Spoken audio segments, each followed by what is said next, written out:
No one can deny the power that television and film have to inspire, educate, entertain, and transform perceptions about our world and the diverse people in it. Hello, I'm Mario Burrell, and this is Hollywood Then and Now.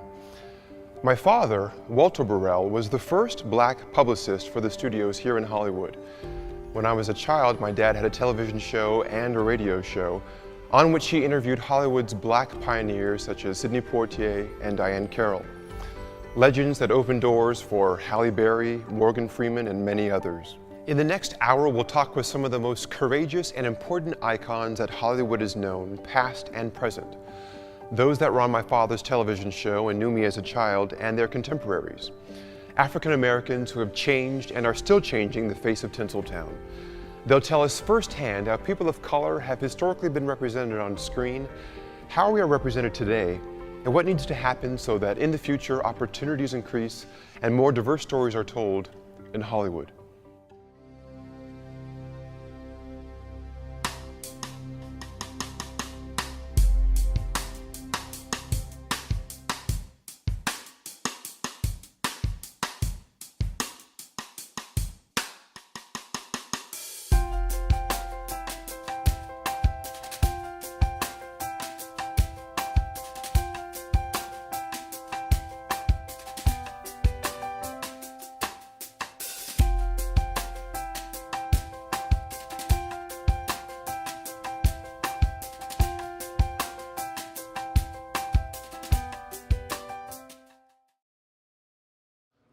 Thank you so much for coming. Really Thank you, sir. Thanks for having me.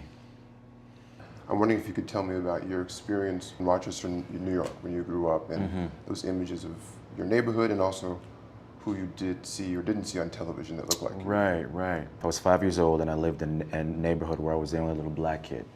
And you know, at that age, I didn't really understand race. I just knew that I was different, and that the other kids my age noticed those differences, pointed them out, and made fun of me, just, you know, in ways that young kids do. Do you know what I mean? So I remember seeing black people on TV, but then I remember the actors that my mother and father pointed out for my benefit.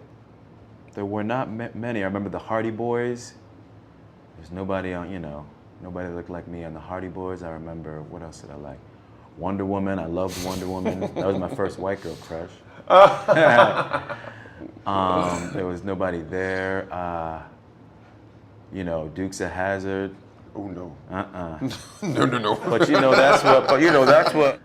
So Sidney Poitier and Bill Cosby and Nat King Cole, their gifts have stood the test of time. But all three of them received a lot of flack in their careers for not being black enough. See, well, that's the thing. As I have myself, you know what I mean. That is the thing. Right. Just the fact that I'm married to a white woman causes, you know, interesting dialogue in the black community. If you took every black athlete off of the planet, there wouldn't be sports. If you took every black musician off. But if you took every black actor, the film, like those industries would still keep going. Wow, that's very interesting. You know what I mean? We still have a ways to go. Thank you for being here. It's my pleasure. I'd like to talk about Sidney Poitier, Bill Cosby, people who maybe have gotten a little flack from the black community for not being black enough. And Sidney Poitier, I think, is more than black enough for me. I mean, if you go back to Lilies of the Field, even in Guest Is Coming to Dinner, or, you know, they call me Mr. Tibbs. They call me Mr. Tibbs. Whatever he's doing sets him above, you know, the average person of any color. And although I love Bill Cosby's comedy albums when I was a kid, I found The Cosby Show, maybe I was just beyond it. I just thought it was the corny version. I thought they were, in a way, so perfect in a time when maybe we didn't have to be quite that perfect. I said, when is Malcolm going to smoke some dope? So I was always a little frustrated by The Cosby Show. Do you think, though, that that perfection was what made it palpable to most of America? Probably. And moving on to the now. The now. The now. In a perfect world, how would you define the role of television? Well, in a perfect world, wherever that might be, television would really be a leader. And sometimes it is that. I think The West Wing is a perfect example of that. Highly educated people doing something that was above the heads of most of America. The same thing with ER. It was the character of Jeannie Boulet. The first episode I ever directed of ER was the episode in which it came out that she was HIV positive. 40 million people were watching ER at that time.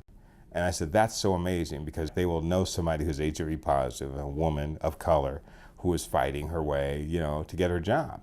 And that's pretty powerful. Thank you so much for being here. Pleasure. Hey, your dad. I know, right? How many years ago? Well, it was in the 70s because he did all these interviews with us and we became very dear friends. So he was there for my wedding. He was at all of the functions at our house up in Hollywood. And we became very dear friends. I mean, he was always interviewing us. And he would always call and say, I heard you doing this. Can I interview you? Well, he's here. He's here in spirit. Yeah. There's a question that my father asked Sidney Poitier. Do you get tired of people, both black and white, expecting so much of you?